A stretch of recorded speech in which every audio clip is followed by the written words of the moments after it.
Right, a lot has happened when it comes to Brexit since this morning, and we're going to cover most of it in this video. Obviously, at the time of me recording this, anything you see in this video is based on now. I'm sure a lot of things are going to be added when it comes to the news, so as usual, I'm going to be doing a follow-up video to update you guys as we go on.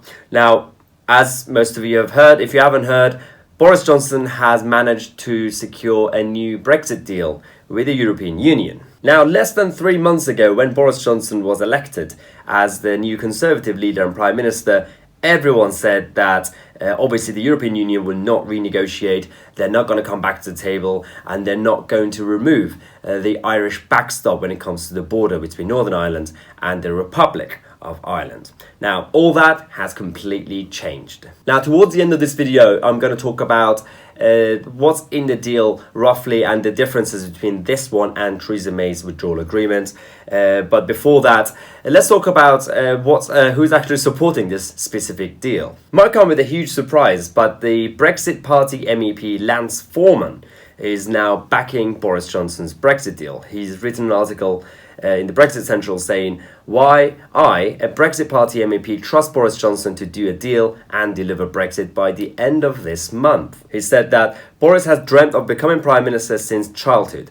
People with his drive, ambition and positivity don't switch off once they reach the top. They are determined to leave a legacy. I don't believe Brexit in name only or vassal statism is acceptable to Boris. He knows it will weaken him and risk humiliation at the next election.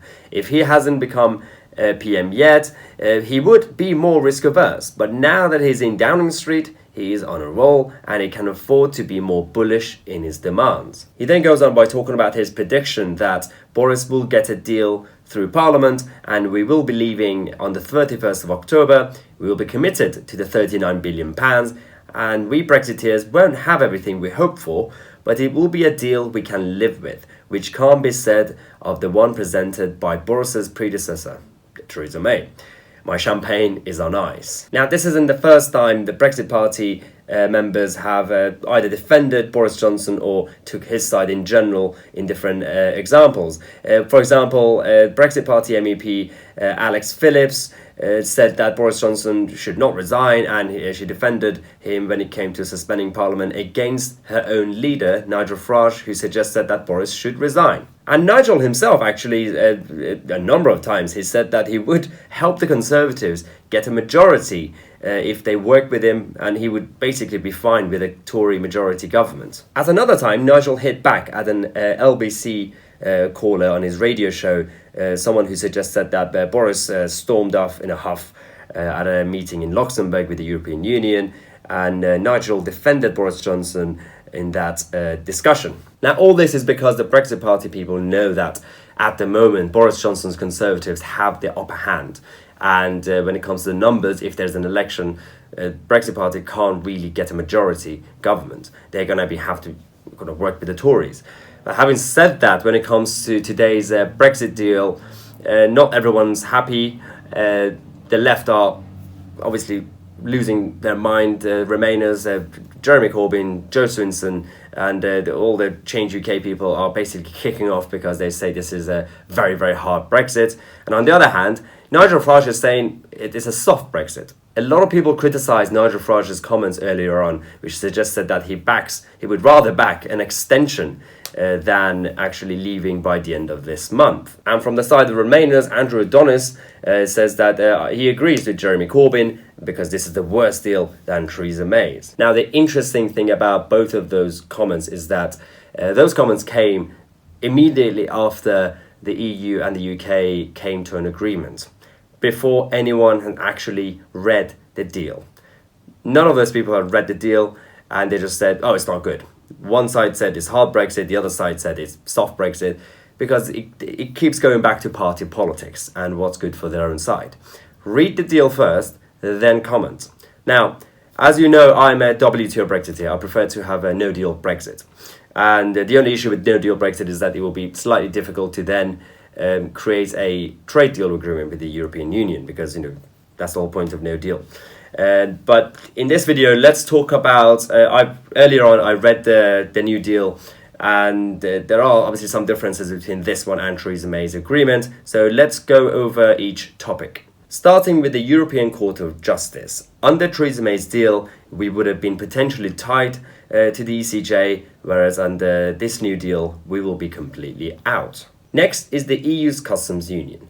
Now, under Theresa May's deal, because of the Irish backstop, there would have been a possibility that Northern Ireland would have stayed inside the customs union, which is part of the UK, which meant as a whole and as a country, we would have been completely out of it. Under this deal, Northern Ireland and the rest of the UK will be out of this idiotic protectionist bloc. A single market which has a number of issues, including mainly the free movement of people. Under this new deal, from day one, on the 1st of November, the free movement will stop. Agriculture and farming. The government's agriculture bill will take forward measures for new UK agricultural support schemes, the withdrawal agreements, the supplies, EU state aid rules that continue to apply to the UK more generally to enable the UK to operate agricultural support schemes during the transition period. However, although cap rules will not apply directly, the UK's 2020 scheme must be equivalent. Essentially what this means is that same applies to whether it's farming or fisheries. We will be completely out of it. They won't have any say, they won't have any kind of control over our waters. And the only thing that we have to do is actually it's fine because we help write a lot of these standards and regulations. We just have to basically continue with them during the transition period. But they won't have any say over our law. Now, the big area is the Irish border and the backstop, which has now been removed, and there is a new solution. Now, a lot of people are kicking off because they think there is now a new border between Northern Ireland and England. That's not really true, because that's not really a border. Northern Ireland is now going to be fully part of the UK customs territory, but because of the relationship between Ireland and Northern Ireland, and both sides actually want to have proper trade with each other without any disruption, there is going to be a smooth transition between the two countries. Now, Article 4, Customs Territory of the United Kingdom. Northern Ireland is part of the customs territory of the United Kingdom. Accordingly, nothing in this protocol shall prevent the United Kingdom from including Northern Ireland in the territorial scope of any agreements it may conclude with third countries, provided that those agreements do not prejudice the application of this protocol. Which means basically if there's going to be a trade deal between the UK and America, for example, unlike Theresa May's deal, we can actually have a fully free trade deal including Northern Ireland because they won't be in the EU's customs union. No customs duty shall be payable for a good brought into Northern Ireland from another part of the United Kingdom by direct transport, notwithstanding paragraph 3, unless that good is at risk of subsequently being moved into the EU. Again, basically that means if there's any goods that's going to be transported between England, for example, and Northern Ireland, there's no issue. There's no actual border. There is no customs duty or checks in that sense because those goods are going to be in Northern Ireland. Obviously, if those goods were to be moved from Northern Ireland to the Republic, then before they get to the actual Irish border, they're going to do some checks and proper paperwork. Now, all of this has been good enough for hardline Brexiteers and even the DUP. Now, this next issue is the only problem that the DUP in Northern Ireland as a party have. And when it comes to the consent. Now, obviously, when we leave by the end of October, there's going to be a transition period until the end of 2020. And there's a hope that after that date, there's going to be a free trade deal between the EU and the UK, which means none of this will be relevant because we're going to have an FTA. And all this is basically for the transition period.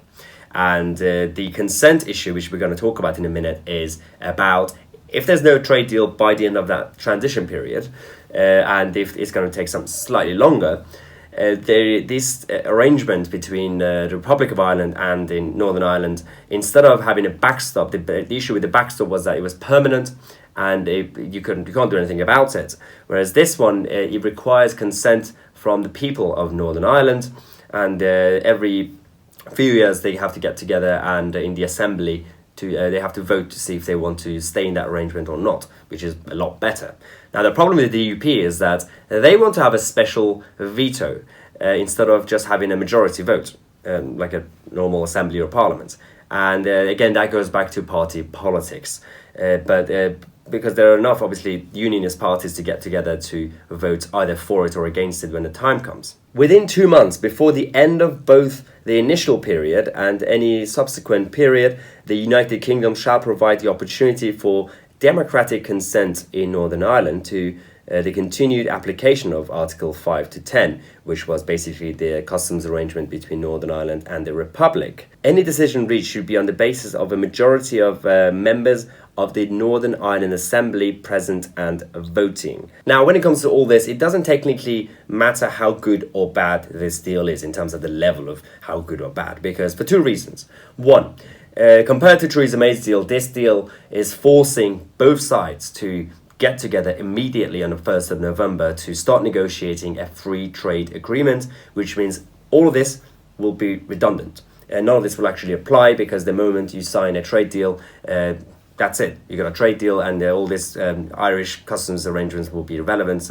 because that will be part of the trade agreement anyway, and the trade zone.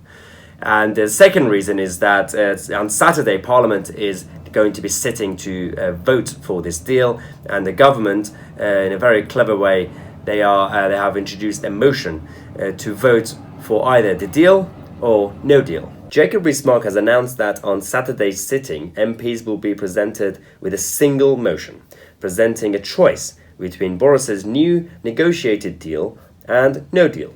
This will be entirely compliant with the provisions of the Benn Act, as by voting against the deal, MPs would have given consent to leaving on the 31st of October without a deal. And that's how you get around the Benn Act. Because, as I said, the second reason was that it doesn't matter if it's a good deal or bad deal, is that if it fails, we'll be leaving without a deal. So that's that. Obviously, the Remainers are trying to add amendments to this deal, but what the government have done is that they have cornered Remainers, and there is a massive division. There's half of them that want to add an amendment for a second referendum, and the Labour Party, a lot of them won't actually vote for that, and the others want to add an amendment for a general election, which makes absolutely no sense because Boris is going to be calling an election anyway. And so these amendments, it's highly unlikely that they will actually pass, but we'll have to wait and see how Saturday goes. The other thing is that the President of the EU Commission, Juncker, earlier on dropped a hint that the EU would not give any more extension. Now, it's not a guarantee yet, we just have to wait to hear an actual proper statement from the European Union to say that. And I know that Boris Johnson is currently still in Brussels to have talks with the EU to make sure that he gets a guaranteed that the EU would not give an extension, which means Saturday we're either going to be leaving with a deal that will lead to a free trade deal, or, even though it's not a perfect deal, or we're going to leave without a deal. So it's win-win anyway. And this is why people like the Brexit Party MEP Lance Forman are willing to compromise and actually supporting the deal, because they know that one, it's going to lead to a free trade deal, and two, that means we'll actually be leaving in a couple of weeks. But the other thing is that, people keep forgetting that when Boris Johnson became Prime Minister less than 3 months ago, they said that the EU would not come back to the table. The European Union would not renegotiate. They're not going to remove the backstop. And one of those people was actually Rory Stewart, the former candidate for Tory leadership. Let's take a candidate like Boris. He's saying that he's going to go to Europe and he's going to negotiate a new deal before the 31st of October. And if he doesn't get a new deal by the 31st of October, he's going to go no deal. Anyone who knows anything about Europe can assure you there is not the slightest hope of getting a new deal through Europe by the 31st of October. Well, how did that go for you, Rory? But again, as a no-deal Brexiteer myself, that's why I read the deal earlier on before I make this video. I just wanted to make sure that if we were to do any compromise, and if we were to somehow accept any deal, my red lines were to make sure that we're not going to be part of the ECJ, Customs Union, Single Market, and we're going to stop the free movement.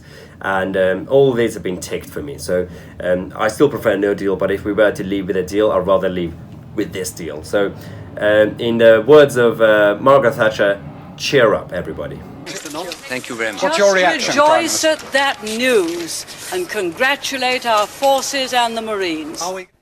Now on Saturday we're going to have a special episode.